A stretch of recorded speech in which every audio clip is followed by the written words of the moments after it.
En esta oportunidad, el doctor Daniel Busquiazo va a hablar sobre el tema que nos convoca es Cuba, un país con producción agroecológica, así que les damos la bienvenida a todos los presentes. También agradecer a Daniel por la propuesta. Bueno, gracias por la presentación, gracias a la facultad por esta oportunidad de presentar este seminario con esta modalidad nueva. Y lo que voy a hacer es, bueno, les voy a compartir la pantalla ya con la presentación. Bueno, la idea es un poco hablar de, en principio, agroecología. Como ustedes saben, la agroecología es un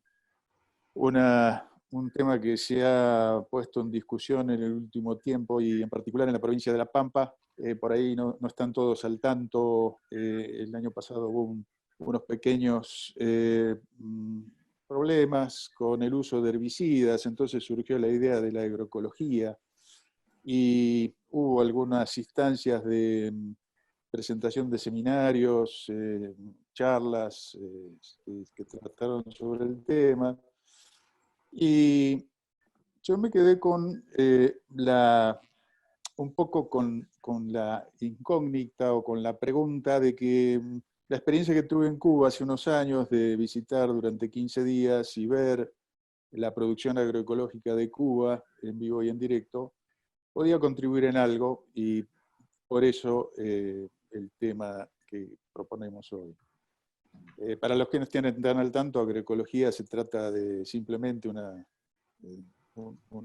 especie de descripción rápida, es un sistema de producción agronómica sin el uso de insumos sintéticos. O sea, todo lo que tenga que ver con el uso de fertilizantes, herbicidas, agroquímicos en general, la agroecología no lo considera. También la razón de tocar el tema agroecología surge de una demanda de los mismos estudiantes de nuestra facultad, la Facultad de Agronomía de la Universidad de La Pampa. En los cursos de grado ya hemos tenido varias consultas de qué se trata la agroecología, si podemos incluir alguna temática referida a este tema.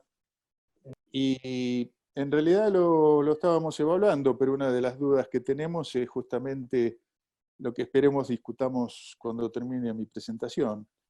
Leyendo un poco sobre agroecología a nivel nacional e internacional, una de las principales limitantes para su aplicación es el tema de la escala.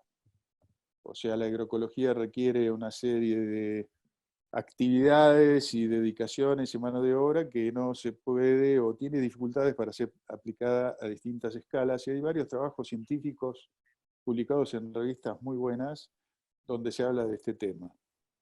Entonces, uno de los objetivos de esta presentación es discutir un poco eso. Hasta qué punto la escala cubana es posible aplicarla a la escala argentina, en el ámbito de la producción agropecuaria. Y la otra parte del título, Cuba. ¿Por qué Cuba? Justamente porque Cuba tiene el 100% de su producción bajo este sistema. Es todo agroecológico. Y como ustedes ven en este cartel, que es uno de las varias fotos que saqué en Cuba, la agroecología aparece en todos lados, principalmente en el ámbito agropecuario, y les puedo asegurar que es una política de Estado. Después podemos discutir si es por convencimiento o por necesidad, pero hoy en día toda la producción de Cuba se basa en este sistema, y lo interesante es que Cuba presenta producciones agroecológicas a distintas escalas. Y eso es un poco lo que les quería mostrar. Cómo han resuelto o no la producción agroecológica a distintas escalas y qué nos puede significar a nosotros a nivel de Argentina utilizar ese sistema. Bueno, la oportunidad de visitar Cuba se dio hace 7 años y pico, porque tuve la oportunidad de participar en la evaluación de un proyecto, que es este que ustedes ven acá. Vendría a ser la portada del proyecto original, financiado por PNUD, que es el Programa para Naciones Unidas para el Desarrollo. Es un programa que depende de Naciones Unidas, también tiene vinculación con FAO, financia proyectos de desarrollo en países del tercer mundo principalmente, y en este caso financiaron un proyecto en Cuba sobre manejo sustentable de la tierra. Es un proyecto que tiene 10 años de duración. Empezó, o sea, cuando nosotros fuimos, hicimos la evaluación de medio término, que se llama, en el año 2012, fines del 2012, y el proyecto debe estar terminando ahora y debe estar por iniciarse la evaluación final.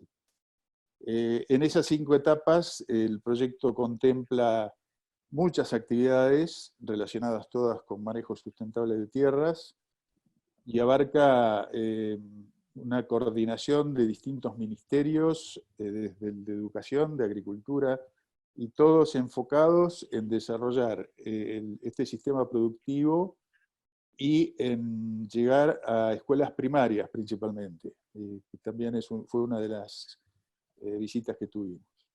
Bueno, la financiación es mixta, con un mayor aporte del PNUD, en un total de más de 3.600.000 dólares, o sea, es mucho dinero. El objetivo del proyecto, y les muestro el objetivo para que vean que en realidad no hay nada relacionado con problemas de contaminación por agroquímicos.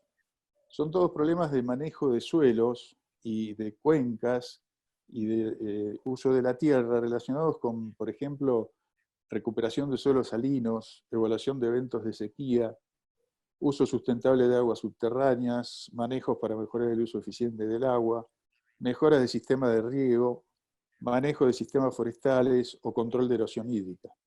En el tema contaminación, el único problema que encontramos cuando hicimos la visita fue posibles problemas de contaminación con nitratos por el uso de fertilizantes orgánicos en exceso. Pero quedó en una instancia de evaluación. O sea, los mismos cubanos no estaban seguros si existía o no existía este tipo de problemas. En resumen, todas las problemáticas que ustedes ven son relacionadas con uso de la tierra y no tanto con el uso de insumos. Un análisis muy rápido de por qué Cuba tuvo que desarrollar, yo creo que tuvo la obligación y la necesidad de desarrollar la agroecología. Fue por un lado, después de la caída del muro de Berlín en el 89, prácticamente la desaparición de la República Socialista Rusa, o sea, Rusia desapareció como un estado multinacional, y eso produjo que Cuba no recibiera más apoyo de Rusia, que hasta ese momento financiaba y apoyaba a Cuba en un montón de actividades, entre ellas la agropecuaria, y le suministraba insumos, le suministraba energía a través de combustibles, y hasta ese momento prácticamente Cuba tenía una producción bastante relacionada con el uso relativamente intenso de insumos. En ese momento se produjo una gran crisis en Cuba a partir del año 91, que hizo que directamente los cubanos prácticamente no tuvieran para comer. Las cosas que cuentan los cubanos de esa época realmente era que pasaban hambre, tenían que salir había un colega que hacía por día 50 kilómetros en bicicleta para conseguir pescados en la costa cerca de La Habana para poder alimentar a la familia. Se hacían, o sea, se truchaban, en pocas palabras, comidas, alimentos, o sea, le ponían ladrillo rallado a comida que parecía de carne, o sea, pasaron realmente una crisis muy grande. Y eso obligó al gobierno a empezar a desarrollar un programa de autoabastecimiento de alimentos. Y la única forma que tenían era la agroecología, o sea, producir con lo que tenían. También tenemos que comentar el segundo punto acá, que lo que influyó mucho es el embargo que existe sobre Cuba, que impide la compra de insumos, y eso también obligó al gobierno cubano a desarrollar estas tecnologías. Y paralelamente a toda esta actividad que llevó a un programa muy grande de desarrollo de producción de alimentos, con la participación directa de los productores, fue el relanzamiento del turismo. El turismo fue la otra fuente de ingresos que Cuba planificó y que está funcionando en este momento con el tema del coronavirus, seguramente que no, pero es Cuba un destino turístico muy importante y es una de las entradas más grandes que tiene el país en este momento. Bueno, en este contexto entonces Cuba tuvo que desarrollar este programa de producción de alimentos y los cubanos se hicieron expertos en la producción agroecológica. Para bueno, supuestamente todos sabemos, pero por las dudas en este mapa lo tenemos ubicado en el medio del Mar Caribe, una zona muy, muy linda, muy atractiva, con playas muy buenas. Y cuando estuvimos esos 15 días en Cuba, por tierra recorrimos toda la isla, de oeste a este, de Pinar del Río, que está en el oeste, hasta Guantánamo, que está en el este, y con énfasis, o sea, visitamos fincas y tuvimos que charlar con agricultores, con gentes de escuelas primarias, con intendentes, o sea, una población muy, muy interesante en estos 3 puntos que fueron Pinar del Río en el oeste, Camagüey en el centro y Guantánamo en el este. En cada uno de estos lugares se desarrollan sitios experimentales que en realidad están basados en los sistemas reales de producción, pero con el aporte de lo que prevé el proyecto de PNUD. O sea que hay aporte de cierta tecnología que el proyecto ha desarrollado. Para los que fueron a Cuba, el primer tramo de nuestro viaje se hizo en una autopista que va desde La Habana hasta Varadero, y posteriormente la ruta se hace una ruta normal, bastante más primitiva que esta, que esté preparada para el turismo.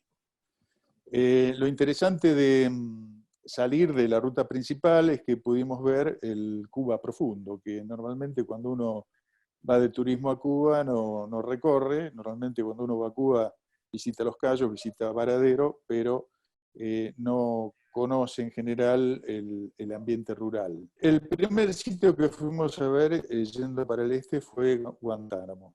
Bueno, Guantánamo es una zona conocida por varias cosas, entre ellos hay una base militar que tiene una cárcel de Estados Unidos, hay una canción muy, muy famosa sobre la guantanamera, que es una mujer de Guantánamo, y Guantánamo es una región relativamente, no diríamos montañosa, pero bastante ondulada, con cerros como los que se ven en el fondo. Existen problemas de erosión hídrica. Los lotes en los cuales se puede cultivar son relativamente pequeños, como los que ustedes ven en esta foto. Y estos lotes en general en esta zona no superan las 4 o 5 hectáreas. O sea, son prácticamente minifundios. Y la particularidad que tienen estos sistemas productivos es que tienen asentamientos, pequeñas poblaciones, grupos de agricultores que conforman cooperativas. Esas cooperativas viven, o sea, la gente vive en el sitio, pequeñas casas, después vamos a ver algunas imágenes, y esto está muy regulado por el gobierno local, que en general son los intendentes, que tienen delegados en cada una de estas cooperativas. Por lo tanto, estas cooperativas tienen toda la infraestructura como para poder sobrevivir ahí, además de vivir de la agricultura, como escuelas, tienen pequeños hospitales, o sea, tienen todo lo necesario para vivir en esos lugares. Lo que es interesante en esta foto, bueno, al fondo no se ve muy bien, pero hay unas pequeñas edificaciones, esos son casas de algunos agricultores, y lo que ustedes ven adelante a la derecha es un arado mancera, tirado por bueyes, que les da una idea del nivel tecnológico con el cual trabajan los agricultores en esta zona. Es todo bastante artesanal, todo hecho a mano y con mucho ingenio, o sea que las limitantes no solo se basan en la falta de insumos para la producción, sino también en los medios físicos.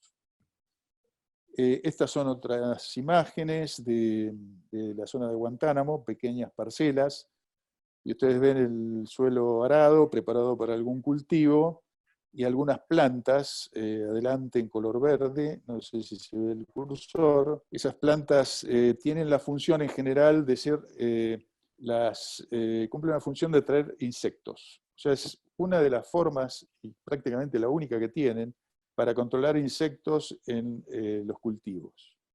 Y vamos a ver más adelante que hay otras fotos donde esas plantas son florales, o sea, hay flores muy lindas que hacen muy lindo el paisaje, pero en realidad el objetivo no es traer una belleza, sino para controlar insectos en general. Acá otra imagen, al fondo a la izquierda un cañaveral. Si alguno estuvo por Tucumán y puede comparar los cañaverales de Tucumán con los cañaverales estos, hay una diferencia, por más que estos son cañaverales, no los cañaverales más importantes del centro de la isla. Y a la derecha, palmeras, hay mucha plantación de palmeras, se usan para producir cocos, que es uno de los alimentos de los cubanos, y también para producir aceite. Y hay muchas superficies con palmeras, es un cultivo muy importante en Cuba, entre otros. Esta es otra plantación de palmeras más jóvenes sobre una superficie que no supera 3-4 hectáreas. La fertilización, indudablemente que no se produce por fertilizantes sintéticos, sino que es todo en base a fertilizantes orgánicos. Y acá vemos unas camas de preparación de compost. Aproximadamente el compost, como ustedes ven en la foto de abajo a la izquierda, esta, se hace a campo, ocupa, yo que le calculo, una tercera parte de la superficie cultivada, se dedica al compost. Ese compost se hace con todos los residuos que tienen los sistemas productivos, las casas, los hogares, todo lo orgánico va a estas camas de compost, y tienen una tecnología bastante avanzada, porque inclusive tienen control de temperatura y de humedad a través del riego, a través del sistema de respiración, y este es el producto que usan para fertilizar. Y la fertilización fundamentalmente a través de estos sistemas es nitrogenada, que es en estos suelos bastante pobres, son en general ultisoles para los que están en suelos, por lo menos en esta zona del país, o sea, suelos muy pobres con muy pocos contenidos de materia orgánica, y el único aporte que tiene de fertilización es este. Y bueno, a la derecha ustedes ven otra cama de preparación de compost que tiene unos sistemas de respiración. La formación o la obtención de materia orgánica a través de este método, como les digo, está muy bien desarrollada. Inclusive en la foto de la derecha, abajo a la derecha, tienen el detalle de algunos sistemas de riego por goteo, para poder mantener la humedad en estas camas de preparación de compost. También, por supuesto, tienen sistemas de producción de lumbricompuesto. En general, el compost lo hacen al aire libre, o sea, no bajo cubierta, y en este caso las grandes bandejas para lumbricompuestos están bajo techo. Si utilizan ambos productos, el compost y el lumbricompuesto, en distintos cultivos. En general el compost se utiliza en cultivos un poco más extensivos y el lumbricompuesto en cultivos un poco más intensivos. Y a la derecha ustedes ven una imagen de un lote recién arado, donde lo que se empieza a ver es que empiezan a aparecer malezas. Y bueno, una de las cosas que vamos a ver en algunas fotos después es que el control de malezas, por supuesto, es todo mecánico. Y estos son algunos productos que obtienen en esa zona, son mayormente frutas y verduras, mayormente en esta zona frutos. Ustedes ven a la izquierda alguien sosteniendo un coco, por ejemplo, a la derecha plátanos, hay pimientos, hay aguacates, hay chirimoyas, o sea, hay una gran cantidad de productos locales que obviamente sirven para la alimentación de la población local. Lo que tenemos que decir es que no se ven animales, o sea, vacas pastando, creo que vi una sola en todo el recorrido de 15 días.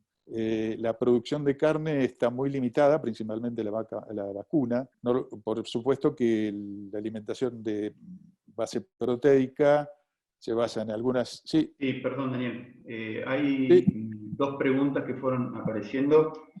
sí, sí. Una se refiere a si producción agroecológica y producción orgánica son sinónimos, y la otra Buena pregunta. referida a cómo aplican las enmiendas. La producción orgánica podríamos decir que está muy asociada con la agroecología.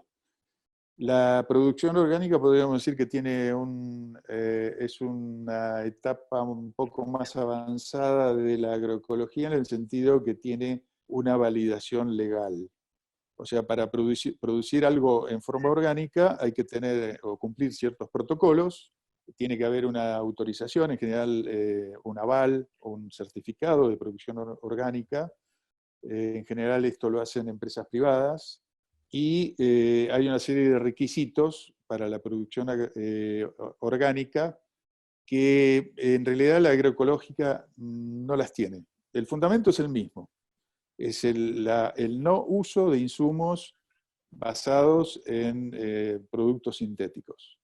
Pero podríamos decir que hay una diferencia en cuanto a que uno implica una certificación y habilita ese producto a ser exportado a mercados importantes.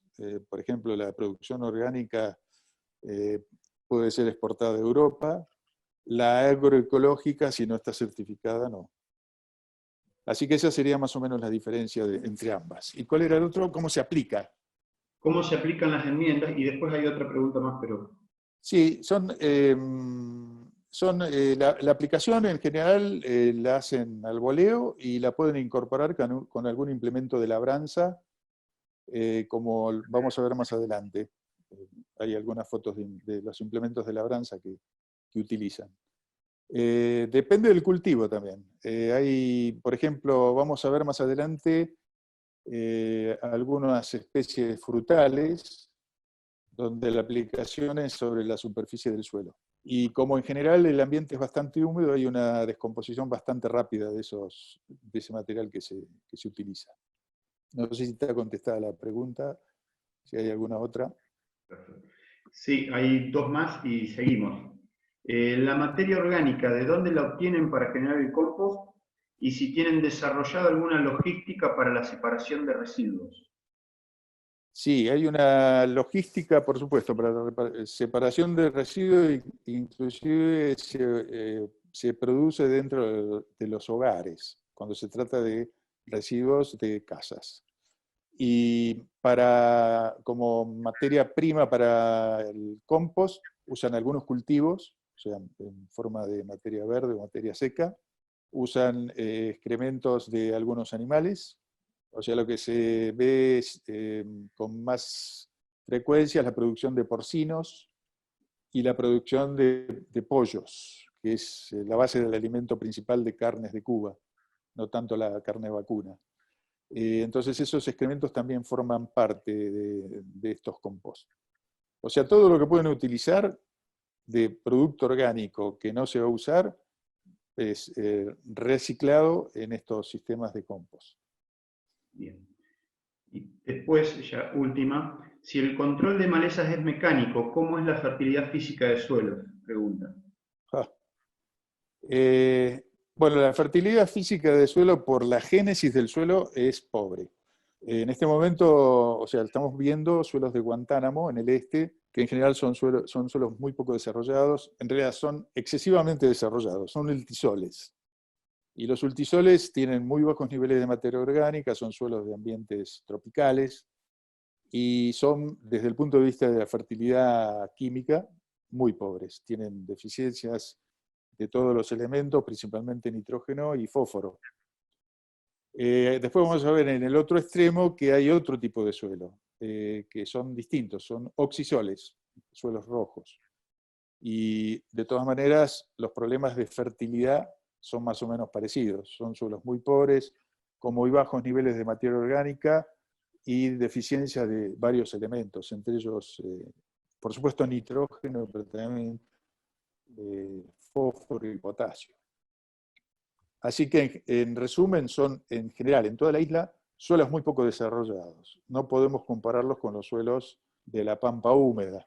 Es otro tipo de clima, otro tipo de material parental. Son muchísimo menos fértiles que los suelos de acá. Bueno, mientras tanto pueden ir viendo, no sé si se ve, esta es la lista de frutos y productos que obtienen en esa zona. Casi todos son frutales y hay algunos que realmente no sé qué son y que no los pude probar. Otros sí son comunes, o sea, que tenemos acá, como la nuez, melocotón, etc. Es una lista entonces de los productos que se obtienen en esa zona. De carne, nada. Lo que sí tienen un buen sistema de riego en esa zona, y ese es uno de los problemas que quieren resolver. Como ustedes ven, canales revestidos, con buenas compuertas. El problema que tienen es que los sistemas de producción son por surco y, por supuesto, por gravedad, lo que los hace muy eficientes. Y el problema no es tanto la ineficiencia, o sea, el bajo uso del agua, sino que el exceso de aplicación de lámina de riego está subiendo la napa freática. Ese es el problema de esa zona. Y es una zona costera, y aparentemente tienen influencia del agua freática del mar. Entonces hay un ascenso, una mezcla de agua de mar con el agua de riego que están aplicando. Con el agua de riego asciende el nivel de la napa freática y están teniendo problemas de salinización. Entonces, uno de los objetivos del proyecto es presurizar el riego y hacerlo más eficiente. Cuando nosotros estuvimos, habían comprado con el proyecto un sistema de riego presurizado que contemplaba unas bombas individuales cada tanta distancia y el riego por aspersión, que es el aparato que se ve a la derecha. Pero todavía no estaba instalado, lo tenían para instalar. Indudablemente va a ser seguramente ya está instalado, ha sido un avance tecnológico importante para ellos. Es una tecnología que, bueno, hoy en día en Argentina es ampliamente conocida, ¿no?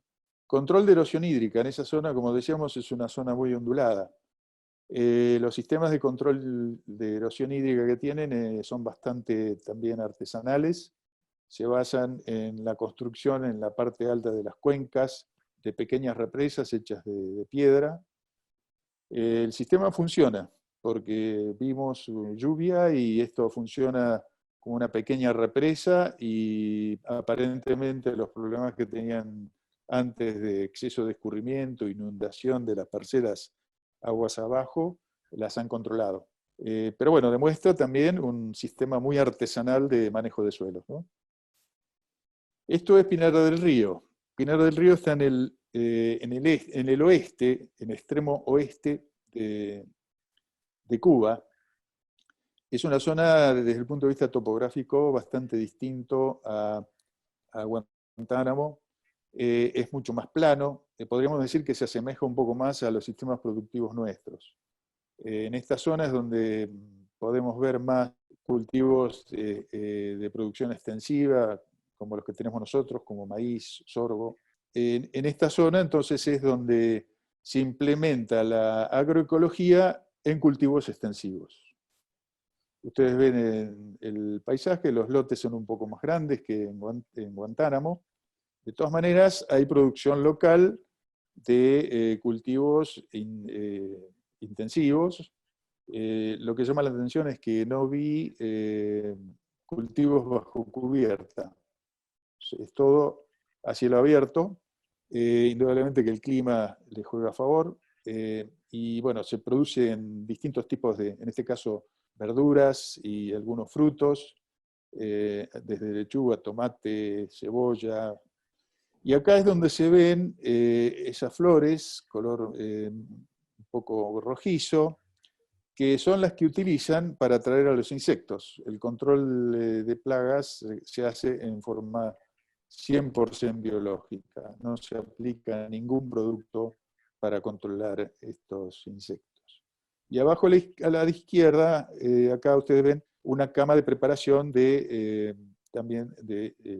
esto es, bueno, otra imagen de la importancia que le dan a las dos cosas, a la formación de humus. En realidad el cartel dice humo de lombriz, que le saqué la foto porque me resultó muy simpático, en vez de decir humus de lombriz.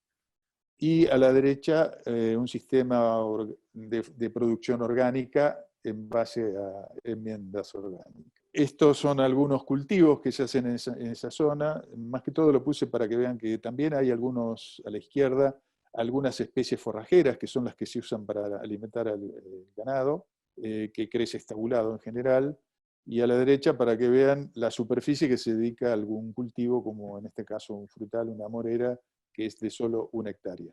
Esta imagen está mostrando el cartel de una empresa, yo diría que es la más importante de Cuba, que tiene también participación privada, que es Tabacuba.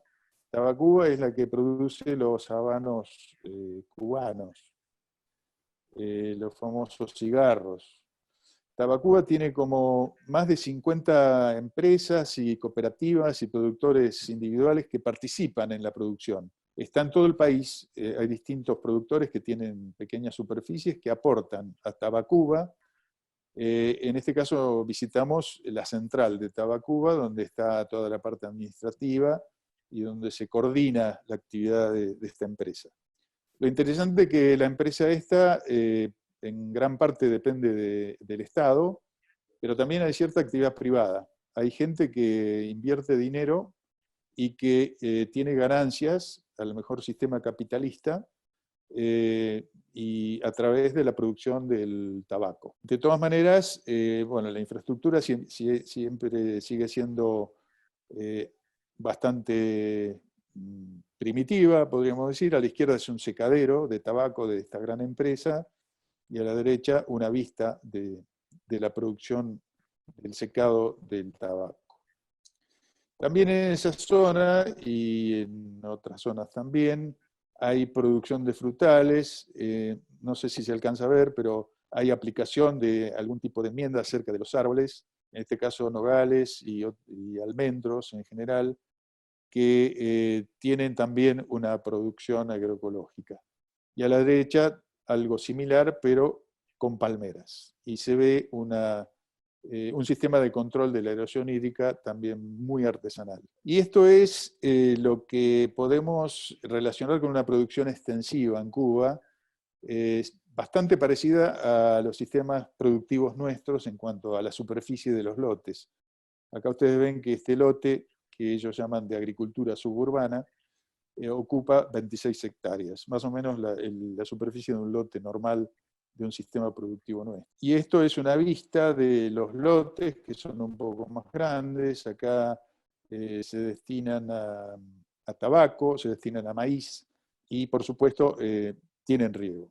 Y bueno, lo que me llamó la atención es que justo en el momento que visitamos había erosión eólica, lo que me llevó a deducir que la erosión eólica es mundial, no solo de la Pampa. Algo interesante de esta zona para los edafólogos es que aparece la plintita en oxisoles. Yo les confieso que nunca había visto una plintita tan desarrollada como esta. La plintita es una acumulación residual de hierro que forma prácticamente una masa endurecida que es muy dura, y aparece, bueno, luego por condiciones climáticas particulares, luego del lavado del silicio, y se acumula entonces residualmente distintos tipos de óxidos de hierro. Estos óxidos de hierro forman una capa muy endurecida, que en algunos casos aflora, y es un gran problema en esa zona para la producción, ya que se basa en todo el laboreo mecánico. Entonces en algunos sectores como en este donde sacamos estas fotos, la agricultura es imposible. ¿Cómo se ven los cultivos extensivos? Esto es un maizal en la zona de Pinar del Río, bajo riego.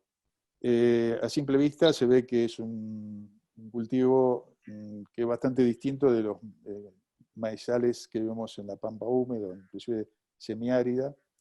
Son en principio no tan grandes, no crecen tanto como los maizales nuestros. El control de malezas se nota, o sea, es un cultivo mucho más sucio, o sea que hay mucha invasión de malezas hasta que no se controla mecánicamente. Y esto, por supuesto, que tiene dificultades para la fertilización. Ahí hay que decir que la fertilización... Sí. Sí, tengo dos o tres preguntitas, Daniel, pero si querés terminar con la idea... Sí, muestro el maíz. El maíz, la idea es que vean que este maíz en realidad dista bastante de los maíces que tenemos en Argentina en general, ya que lo único que tienen acá de suministro extra es agua. Como ustedes ven, en la próxima se va a ver mejor. Y bueno, es el único insumo que pueden usar, el resto indudablemente que crece por la fertilidad propia del suelo, que es bastante pobre. Fíjense que en este caso el suelo es bastante, la superficie es bastante clara, eso indica niveles bastante bajos de materia orgánica, y por lo tanto el rendimiento, después vamos a ver algunos datos, es bastante pobre en este caso. No sé si querés hacer las preguntas. Bueno, justamente una de las preguntas era ¿qué rendimientos tienen los cultivos de maíz en lotes extensivos? Ahora iba a mostrar algunos ejemplos. No quería mostrar muchos datos para no hacerlo aburrido, pero tenemos, a ver si... bueno, primero les muestro la maquinaria, instrumentos que cuando yo era joven eran comunes en los sistemas productivos y hoy están olvidados en algunos casos. A la izquierda una rastra de doble acción, un arado de reja. Acá tenemos cultivadores de campo.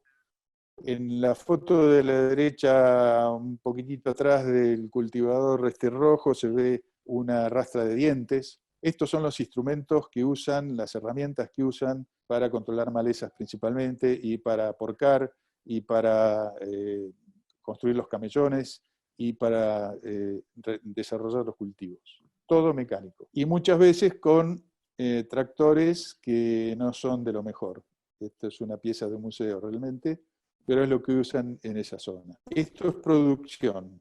Yo hice una comparación entre rendimientos de algunos cultivos intensivos y extensivos, sin insumos en Cuba y con insumos en Argentina. No quise poner muchos ejemplos, solamente un par para no complicar la cosa. Los datos de rendimiento de Cuba fueron suministrados por el informe que nosotros evaluamos. O sea, son datos reales. Y los de la derecha los saqué de internet, de varias bases de datos de producción de distintos cultivos en Argentina, como para comparar. Por ejemplo, en los cultivos intensivos, en pimiento, Cuba rinde 10 kilos por metro cuadrado de promedio, y Argentina no se diferencia demasiado. O sea que se ve que un cultivo intensivo, donde hay mucha mano de obra y se puede controlar malezas indudablemente en forma mecánica y a mano, donde se puede fertilizar en cantidades adecuadas con ya sea lombricompuesto o compost, los rendimientos no son tan malos. Y no presenté datos de otros cultivos intensivos como tomates, lechugas, etcétera, pero los rendimientos, el tomate rinde un poco menos que en Argentina, pero otros cultivos intensivos rinden relativamente bien, o sea, parecido a lo que rinden en Argentina con insumos. A continuación está el ejemplo de plátanos, y ahí sí hay una gran diferencia. Y Cuba informa en su reporte 10 toneladas por hectárea, y en algunas partes de Argentina, estuve mirando en Formosa, en Salta, los rindes superan el doble. O sea que ahí se ve que hay un efecto del uso de insumos bien definido. Y lo peor de todo son los cultivos extensivos. Fíjense, maíz, el promedio en el país rinde 2 toneladas por hectárea. Y el proyecto se proponía llevar a 2,5 toneladas. Y esto se manifiesta en varios otros cultivos, por ejemplo en trigo, en sorgo, había datos, no los quise poner acá, cuando bueno, los rindes en Argentina pueden llegar y superarlo a las 10 toneladas por hectárea, ¿no? Otro ejemplo es la papa, allá sacan 15 a 25 toneladas, y datos de la zona de Balcarce dan 35, inclusive más. O sea que también hay diferencia por justamente el uso de tecnología bastante mucho más evolucionada en Argentina que en Cuba. No sé si hay alguna pregunta más con respecto a rendimientos. Muchas, Daniel. Ah, Hay varias bueno. preguntas que están apareciendo. Por ejemplo, respecto de maíz, si el maíz es para consumo humano, si hay tecnología como ensilaje o consumo animal, si se destina para consumo animal también. Sí, sí se destina para ambas cosas. En la zona donde yo estuve se destinaba al consumo humano. Era el sistema de producción se basaba en eso, pero sí, ellos indicaron que también se usa para silaje y para alimentos de algunos animales. Sí, sí. Cultivos Lo de que sí, leguminosas. no hay pastoreo directo. El pastoreo no se hace en forma directa. También preguntaban si hay cultivos de leguminosas, Sí, poroto, soja. sí, sí, sí, sí. Poroto, hay varias leguminosas, varias legumbres. Más que alfalfa no vi, sí había tréboles, algunos tipos de tréboles. Y por supuesto que el secreto del control de malezas en estos sistemas se basa, como todos conocemos, en la rotación de cultivos. Y ellos tienen muy aceitada la secuencia de cultivos para controlar malezas y para fijar nitrógeno. Ellos son muy buenos productores de inoculantes en base a bacterias simbióticas y no simbióticas de los dos tipos, y en eso están muy evolucionados también. ¿Sigo? Policultivos. Sí, también hay. Sí, sí. Bueno, otro dato de rendimiento, en este caso naranja. No lo comparé con los rendimientos de naranjo en otro lado, pero solamente para que vean que hay cierta respuesta también en una especie, en un frutal, al aplicado de nitrógeno y fósforo. En este caso son fertilizantes sintéticos, eso es lo interesante. En forma puntual, los cubanos tienen ensayos para ver la diferencia que tienen entre los sistemas productivos de ellos agroecológicos y los sistemas que ellos llaman potenciados. Los sistemas potenciados son los que les permiten usar el poco fertilizante sintético que obtienen. Y las diferencias tienen, por ejemplo, ensayos con maíz, tienen ensayos con trigo, y los rendimientos son el doble o más. Es decir, que en este caso estamos viendo la respuesta a la fertilización con nitrógeno y fósforo, en el caso de naranjo, que tiene un incremento interesante, principalmente en el caso de nitrógeno, que pasa de 17 toneladas por hectárea a 23, 24 toneladas por hectárea, y un poco menos en el caso de fósforo. O sea que ellos son conscientes que usando insumos de otro tipo, incrementarían los rendimientos, y es una preocupación muy grande que tienen en Cuba, porque de esta producción depende la alimentación de la gente. O sea que para ellos es fundamental obtener más rendimientos. Algo sobre lo científico en relación a los laboratorios y los institutos de suelo que trabajan directamente relacionados con los productores. Hay una interacción muy grande y un asesoramiento muy frecuente entre la gente del Instituto de Suelos y los productores. Y estos institutos se insertan en zonas de poblaciones relativamente reducidas, no en las grandes ciudades. Este es el Instituto de Guantánamo de Suelos, solamente para que vean qué aspecto tiene, y este es el Instituto de Suelos de Camagüey. Como anecdótico, hay un cartelito que dice algo que conocemos en Argentina desde el punto de vista político. O sea, los extremos se tocan. Este es el Instituto de Suelos de Camagüey. Y los laboratorios son realmente muy buenos. Estas son unas imágenes de uno de los laboratorios donde ustedes ven que está perfectamente equipado, con muy buenas mesadas, muy buena iluminación, sistemas de seguridad. Tienen equipamiento de última generación que compraron con el proyecto, pero para desarrollar física de suelos, como la olla de presión, distintos equipamientos para determinar textura, fotómetros, potenciómetros, pHímetros, todo en uso. Sala de balanzas arriba a la izquierda.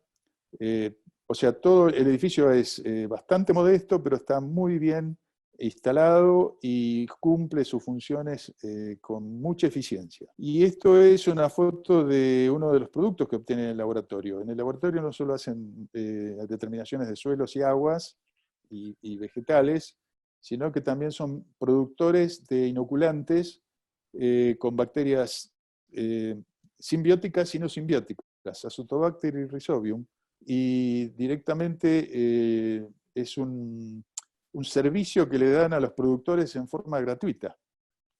O sea que es una rutina de los productores, tanto cuando hacen leguminosas como cuando hacen gramíneas, el usar inoculantes de este tipo, y funcionan muy bien. Algo de lo social me parecía que era interesante, ya que es difícil viajar a la Cuba profunda, y estas son imágenes de esa zona, cómo son las viviendas, o sea, esos asentamientos en el medio de la campaña, basados en cooperativas y donde viven familias enteras, viven en este tipo de construcciones. Son construcciones todas de madera, muy modestas, pero muy bien, muy dignas, podríamos decir.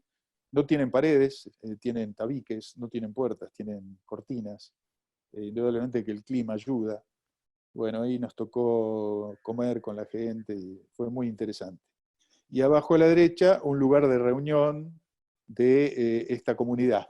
Los productores tienen un sistema muy interesante de aprendizaje entre productores. O sea, hacen reuniones bastante periódicas donde algunos productores cuentan sus experiencias al resto, y con el apoyo de estos institutos de suelo van aprendiendo y mejorando los sistemas productivos. Las escuelas, también en esos sitios hay escuelas relativamente bien montadas, los chicos tienen un uniforme único en todo el país, están muy bien cuidados, están bien vestidos, y nos tocó asistir en una escuela, porque es uno de los ámbitos donde llega el proyecto, a un concurso donde los chicos tenían que dibujar, estos eran chicos de la primaria, tenían que dibujar algo relativo al manejo sustentable de suelos. Y hicieron trabajos muy interesantes. Esto es un aula típica de esa zona, indudablemente que no tienen ventanas, no tienen cortinas, el clima les permite mantenerlo abierto, y participamos de un par de reuniones con productores en este ambiente. Esta es otra escuela en la zona de Camagüey, donde también funciona como una especie de escuela agrotécnica, donde los chicos también hacen actividades de campo y participan en distintas actividades como podas, etc. Una clase típica de esta zona en la escuela primaria, y a la izquierda una serie de publicaciones. Hay una gran difusión que se mezcla con propaganda también de distintos aspectos, por ejemplo, de manejo sustentable de aguas, el manejo sustentable de suelos, todo lo que tiene que ver con el manejo de control de plagas, de todo lo que es producción agropecuaria, ya lo empiezan a aprender en las escuelas primarias. Y están insertos en el campo. Bueno, esto es una vista de esta escuela en Camagüey, donde hay diversidad de actividades, pero que no deja de ser un sistema productivo, producen alimentos. Y también tienen lo que se denomina la parte de sanidad.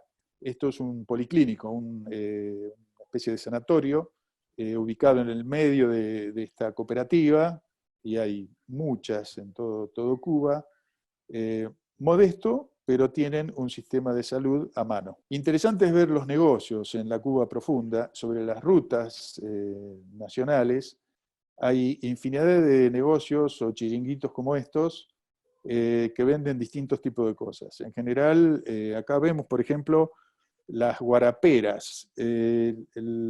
Las guaraperas venden guarapo. El guarapo es un jugo exprimido ahí en el momento de la caña de azúcar. Eso da un jugo de azúcar azucarado, dulce, que, como ustedes ven en la foto de la izquierda, tiene mucha aceptación entre los cubanos. Y hay, bueno, negocios de estos, por supuesto, pagan no me acuerdo el precio, pero era, por supuesto, relativamente barato para nosotros en ese momento, pero mucha gente para en estos lugares a consumir su guarapo. Esta es otra vista. El de la izquierda, bueno, es algo típico de Cuba, que hay mensajes de tipo político por todos lados. La mayoría se reparte entre menciones a Martí y el Che Guevara. Abajo ven abajo a la derecha, lo que sería una verdulería y frutería, donde hay una gran variedad de distintos tipos de papas, de cebollas, etcétera, ajos. Y arriba, lo interesante, eso es una carnicería. Hay muy pocas de estas. Ustedes ven, la carnicería tiene, bueno, en este caso eran 2 cabezas de cerdo que tenían para vender, la venderían en partes. Y por supuesto, sin heladera, no hay refrigeración, se vende en el día. Lo que no se vende en el día, indudablemente que no lo pueden consumir al otro día. Y lo que tiene que ver con la producción y el consumo de carne está muy restringido, principalmente la carne vacuna. Y los mismos cubanos dicen que el abigeato o matar una vaca es más grave que matar una persona, porque es una razón pública mantener a la fuente proteica, que son las vacas, principalmente para leche, y las penas que recibe una persona que mata una vaca sin autorización, dicen que son peores, yo creo que es exagerado, pero dicen que son peores que matar a una persona. De todas maneras, la imagen de esta carnicería da una idea de lo limitado que es el comercio de la carne, ¿no? Bueno, y para terminar, una foto con los colegas con los cuales hicimos la evaluación en un monumento típico. Hay monumentos de este tipo con bueno, algunas frases célebres, en este caso de Martí, y hay mensajes de este tipo aleccionadores por todos lados, está lleno. Y bueno, en este caso la foto es con una colega que tiene una consultoría privada en Roma y que se dedica profesionalmente a este tipo de actividades. Inclusive, no mencioné, pero este tipo de proyectos también fueron financiados en Argentina, al menos conozco 2, y esta señora estuvo evaluando uno de ellos que se relacionaba con el tema de certificación en Patagonia.